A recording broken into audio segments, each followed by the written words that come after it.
विलासराव देशमुख यांच्या पुण्यतिथीनिमित्त विलासबाग येथे अभिवादनासाठी जनसागर. महाराष्ट्राचे माजी मुख्यमंत्री तथा ज्येष्ठ काँग्रेस नेते स्वर्गीय विलासराव देशमुख यांच्या पुण्यतिथीनिमित्त बाभळगाव लातूर येथील विलासबाग या समाधीस्थळावर हजारो नागरिक कार्यकर्त्यांनी विविध क्षेत्रातील मान्यवरांनी उपस्थित राहून भावपूर्ण श्रद्धांजली अर्पण केली.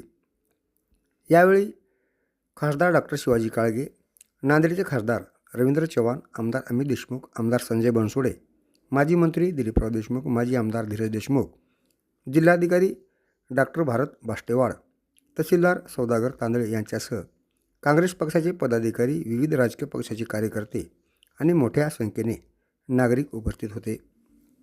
मान्यवरांनी विलासराव देशमुख यांच्या समाधीस्थळावर पुष्पचक्र अर्पण करून त्यांना विनम्र अभिवादन केले.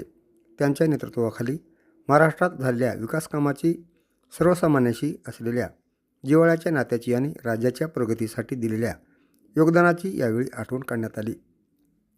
पुण्यतिथीनिमित्त विलासबाग परिसरात भावपूर्ण वातावरण निर्माण झाले होते. राज्याच्या कानाकोपऱ्यातून आलेल्या नागरिकांनी व कार्यकर्त्यांनी स्वर्गीय विलासराव देशमुख यांच्या स्मृतींना अभिवादन करत त्यांच्या कार्याला उजाळा दिला.